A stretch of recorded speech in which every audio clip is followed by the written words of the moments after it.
We are back to close out the month of September with the final New York Sports Rapid Rundown episode this month. And as always, we're going to discuss the hottest three topics in New York sports of the week. Joining me for this week's episode is a man who is a native of Puerto Rico, raised in the South Bronx, the president and founder of Latino sports, Julio Pabón. Julio, how you doing? I'm doing great, and being here makes me even greater. I'm glad to have you here, man. It's good, especially for Hispanic Heritage Month. Thrilled to have you here. And Julio, what a week in terms of sports news in New York. We're going to talk about the Yankees wrapping up their division crown. The Mets, they have a chaotic finish to their schedule, as well as the New York Giants. Their offense is struggling. But first. And you forgot one. Oh, did I forget one? Yeah, Latino sports. The fact that we just finished coming back from the last Latino MVP award, marking 34 years. So to me, this week was huge. Right, and you have been, and for the people know, you've been giving out these awards all throughout the summer, all throughout the year. It's finally done, so you wrapped it up this week. Salute to you. We're going to talk more about that and Latino sports later. And I did forget that, so thank you. But for the first, I think now might be the biggest story of the week, is in basketball. It surrounds the New York Knicks. On Friday night, news broke that Karl-Anthony Towns will finally be a Knick.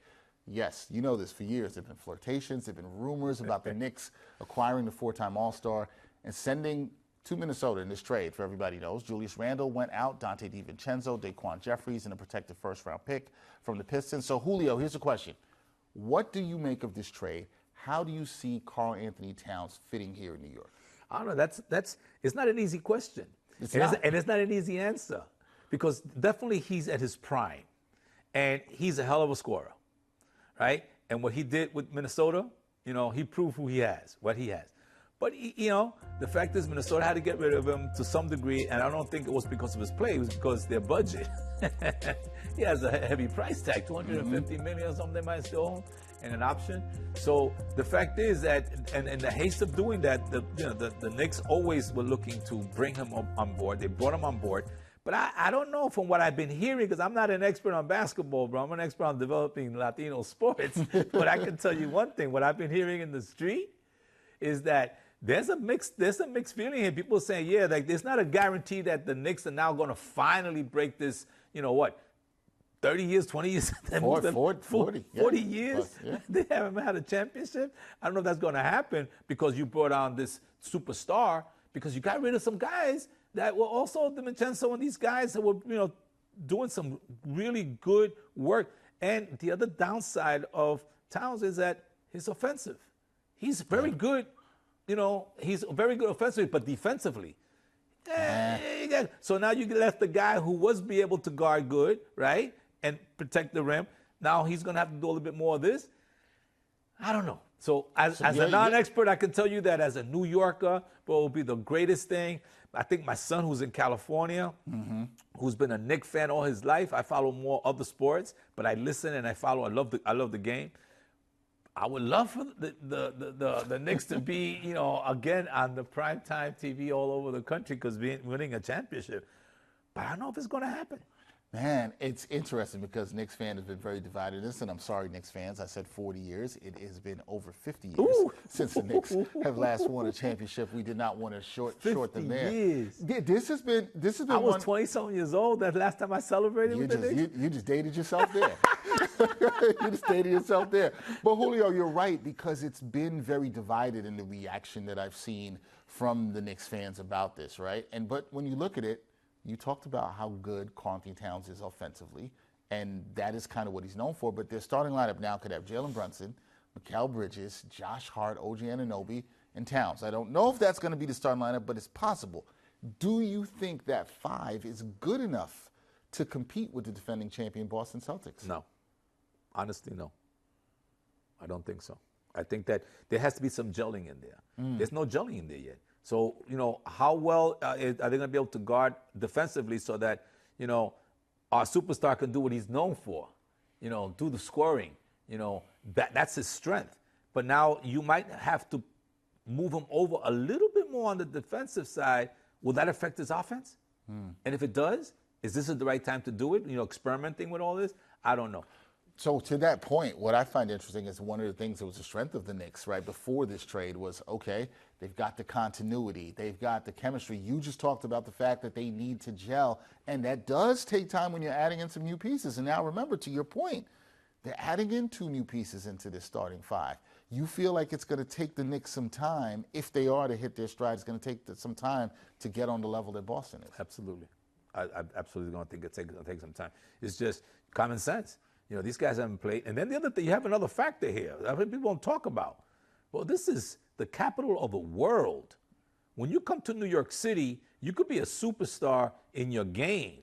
But when you hit the press and you hit the streets and you hit the, you know, the rat race of New York City, it could affect someone's game. We've seen it in baseball. We've seen players that, you know, multi-million superstars that come to New York and they bomb out. So I don't know. And that's the thing. That's going to be a big question around Karl-Anthony Towns. He wanted to be here. He's from New Jersey. He's from the area. But can you handle the pressure of New York? It's a different beast. You're right about that. That's the key question that nobody talks about. And, you know, to some fair degree, we did not see him handle things well in Minnesota. He does have his episodes. So, you know, there might be some questions about him in New York. Just saying, there might be some questions there. We will see how it all plays out for the Knicks, but that was a huge blockbuster trade on Friday night with the Knicks landing Karl-Anthony Towns. Okay, over to football and the New York Giants, right, Julio?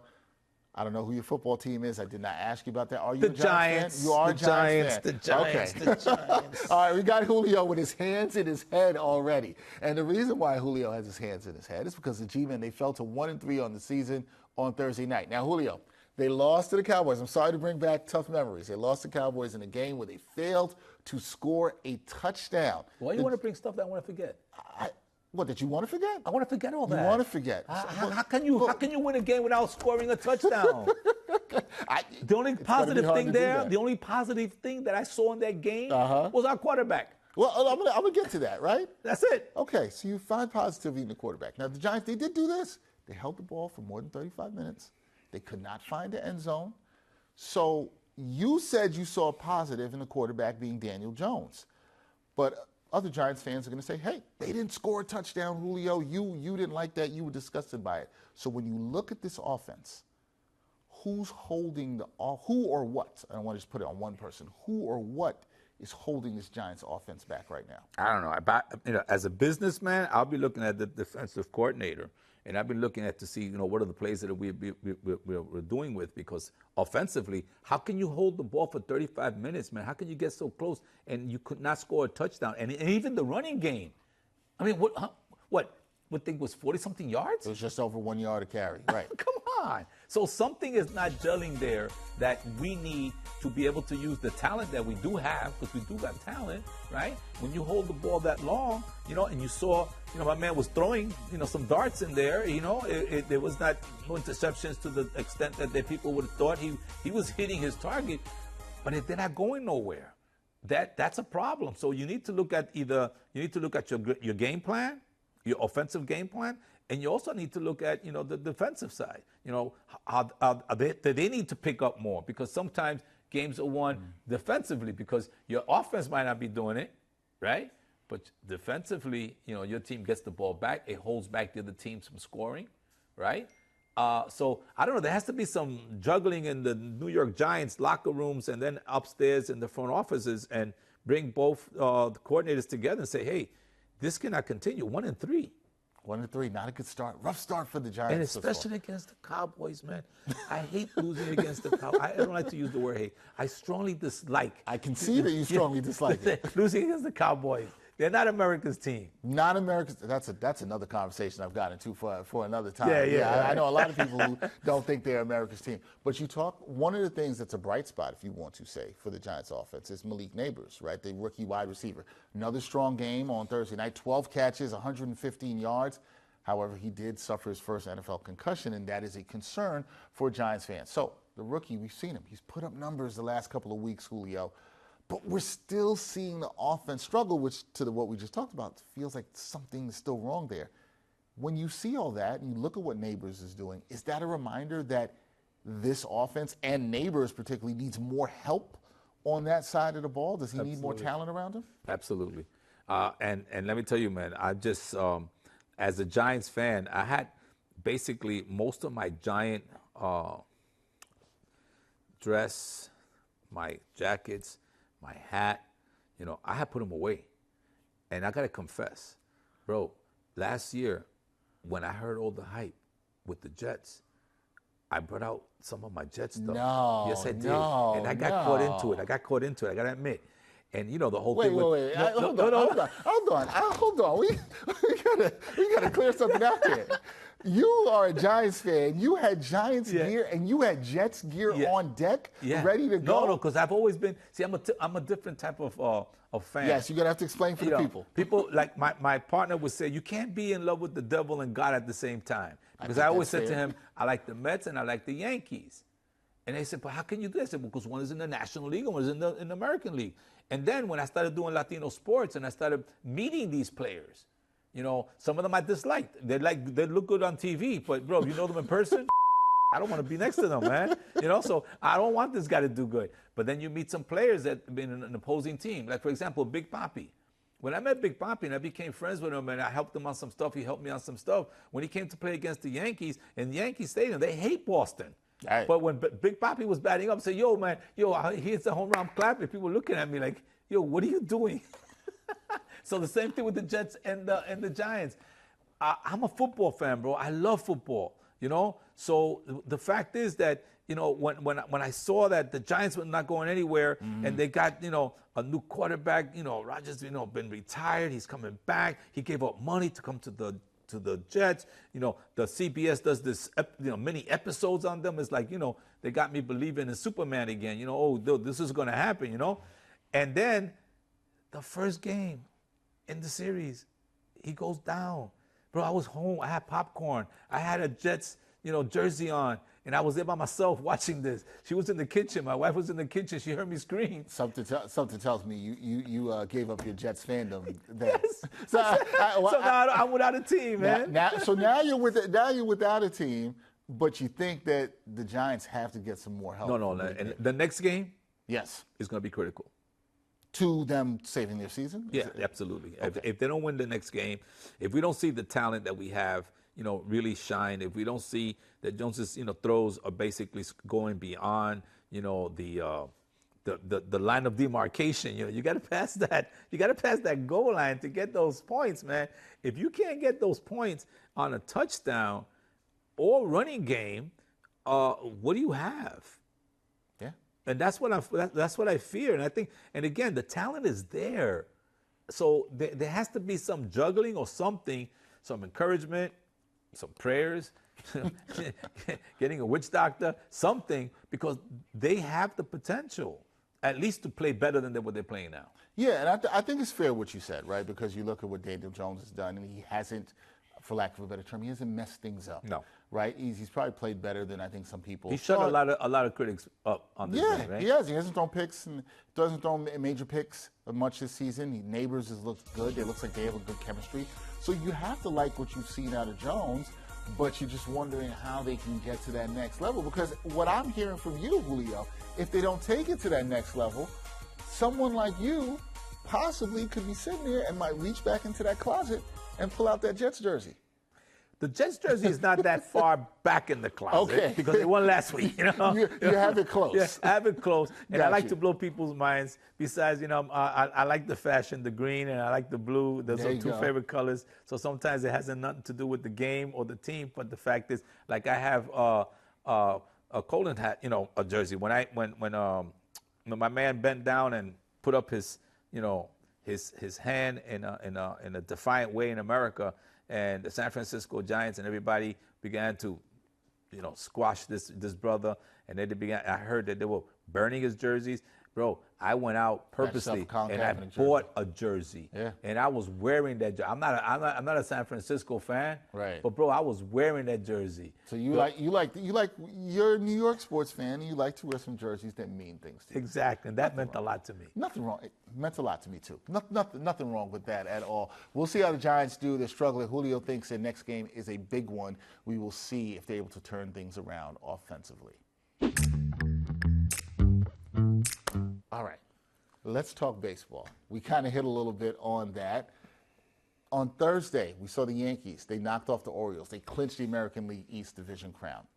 Yankee fans know this. This season has been an interesting road back to the top of the division. Last year, they finished in 4th place. This season, it's been a roller coaster if you're a Yankees fan. What do you make of this Yankees 2024 season, for one? And then, two, how important is it with the final couple games of the season as we're recording this for them to lock up the top spot in the American League over the last couple of games?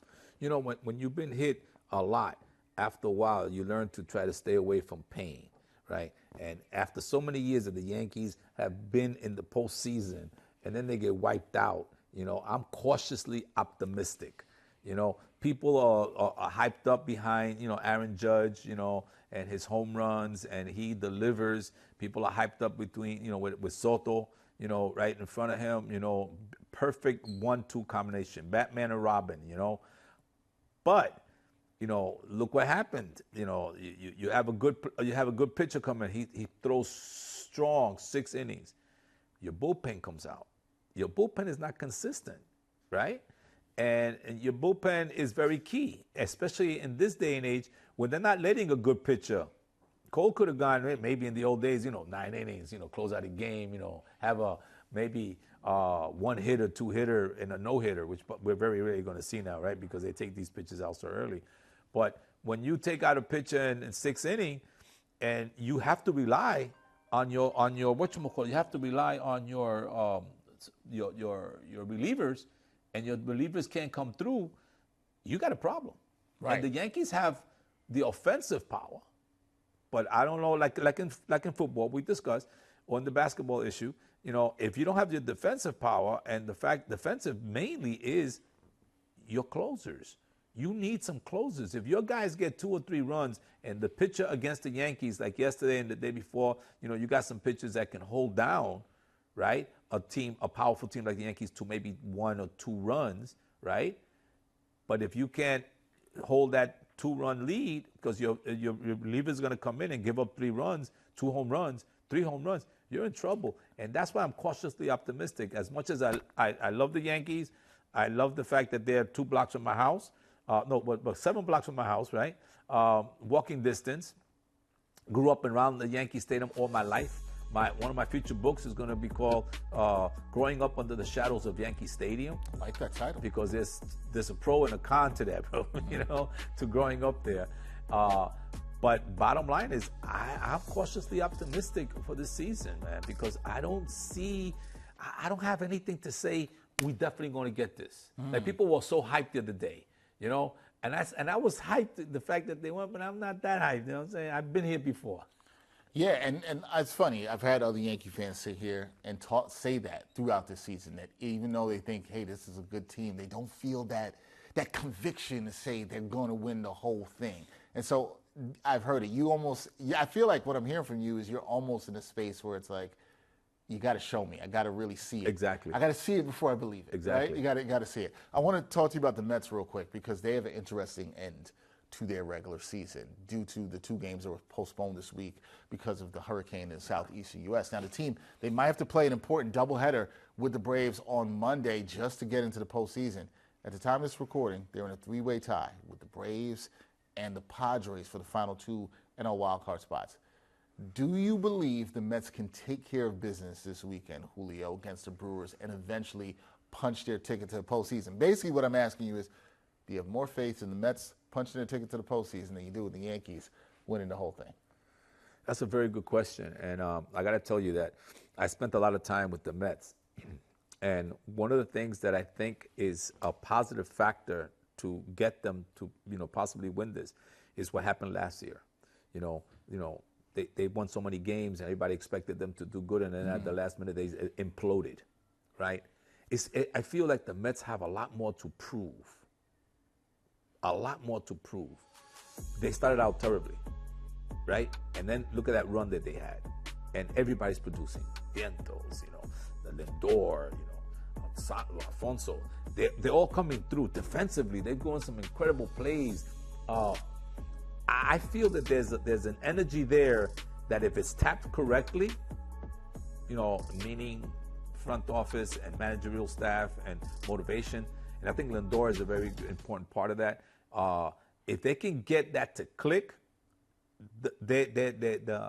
I see the Mets clinching. The baseball gods might have spoken, because what are the chances were that they were going to suspend both games, postpone both games, right, because of a storm that nobody was expecting? Right. Right? That storm was supposed to be going somewhere else or more to the west, and then it's coming into the east. So they predicted well, because they see all the destruction. You know, our support goes out to everybody that has suffered from the storm. But the fact is that, I don't know, maybe that was the baseball god speaking, saying that we needed more time to coordinate all these little things, because I think the Mets have a lot more going for them in terms of they want this badly. And when you want something badly, you know, it helps you mentally and physically. And I'm just saying, I hope that what I'm saying is really what's really going to happen, Right. because I want one New York team, you know, to be in there. And can you imagine if we have another one? If, let's say that my predictions for the Yankees are off, let's say that the Yankees make it,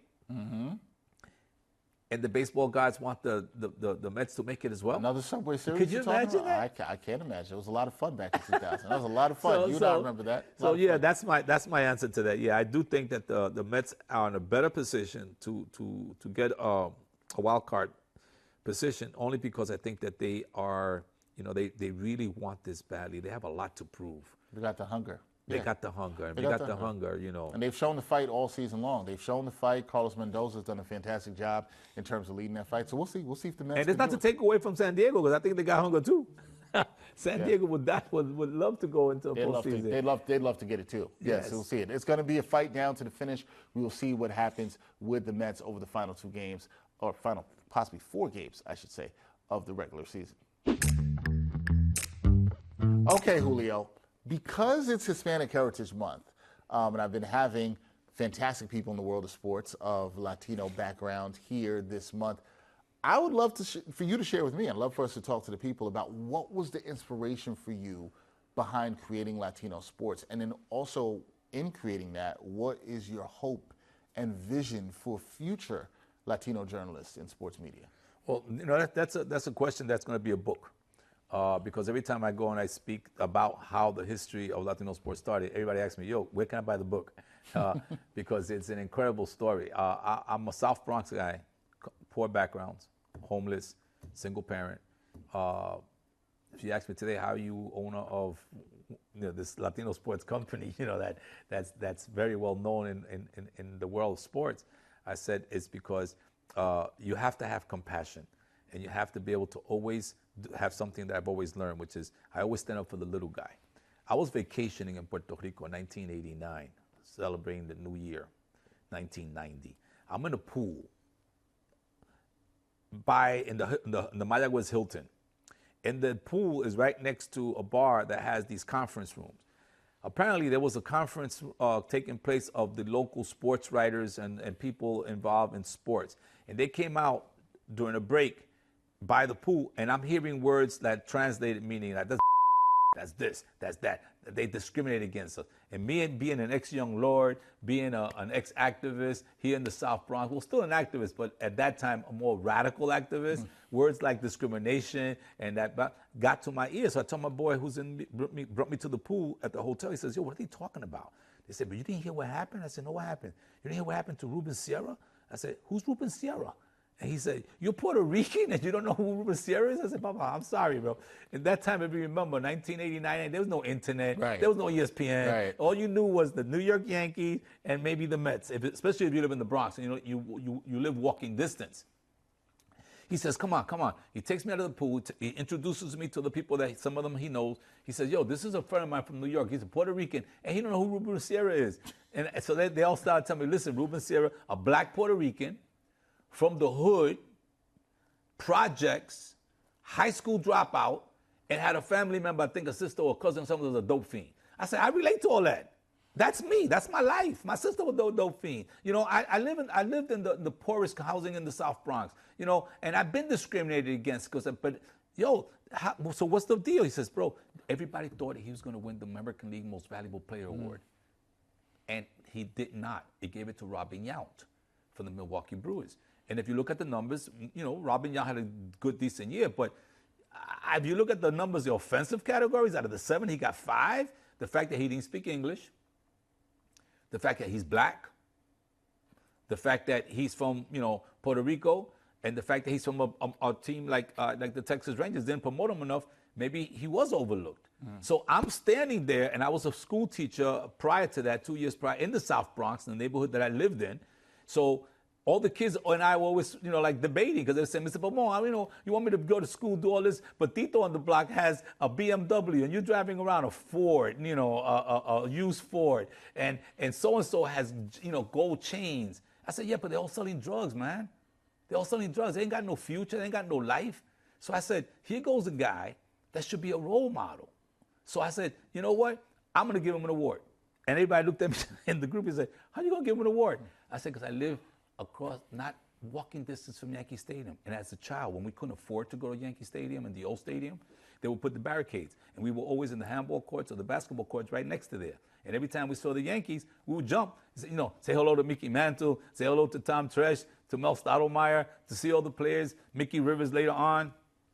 They would walk. And I said, well, what I'm going to do is I'm going to get a plaque, and I'm going to get some kids from the hood, and we're going to stand there when his bus comes, and he has to unload to walk, because he has to walk to the old Yankee Stadium. We're going to say, Mr. Sierra, as far as we're concerned, man, you're a most valuable player. So one of the guys says, I want to have a radio program in about an hour. I would like you to join me and say exactly what you're doing. So, my family was pissed off at me because they said, we come to vacation, you're going to get involved in politics.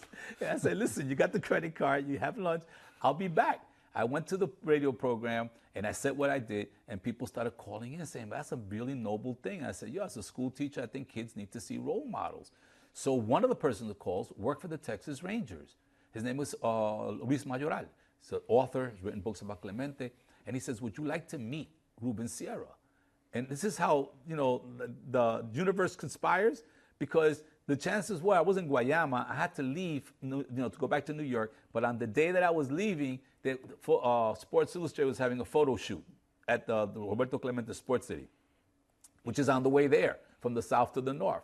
So I said, oh, of course. And it fit in perfectly. They introduced me to Ruben Sierra. And they told Ruben Sierra, this is a person who wants to do, he's going to give you a plaque in New York because of, what happened. He said, being street, he just said, look, you don't have to do anything. I know I hit the ball good. And he turned around and he's walking away. And as he's walking away, I said, excuse me, Mr. Sierra, I ain't doing this for you. And he said, excuse me. I said, bro, you're going to be a millionaire. But you know how many kids need to see a guy like you so they can stop taking drugs, so girls can stop getting pregnant, so Latino kids in East LA or south side of Chicago or in Philly, black kids can see that a guy like you that they can relate to. Bro, you have to have discipline. You have to have, courage to be where you're at. I'm giving you an award for that. So he said, damn, that sounds good. So he took a piece of paper and he gave me his cell number. And I gave the first award, 1990, we never stopped. So yeah, you've continuously, done that and given those awards. I love that story.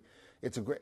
How important was it for you in terms of, because I think the beauty in that story, Julio, is that you saw Ruben Sierra not get this award, right? And this is 1989, so I want to be very clear for the audience. In terms of press and media, there was not a lot of Latinos covering baseball.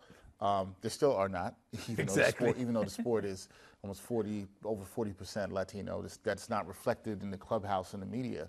How important was it for you to say, hey, as a Latino, I want to give this award to a Latino to recognize him for what he's doing? Not that he needed the validation of the MVP award, but to have it come from his own people. Did that mean something to you in doing that? Well, I can answer that to you with responses that some of these players have had. When we gave the Latino MVP award for Pitcher of the Year to Johan Santana, the Daily News quoted him in the event we had with him across the street from the hood, from the projects in the North Bronx. And he said to the Daily News, I just finished winning the Cy Young, but winning this award means a lot more to me because it came from my community.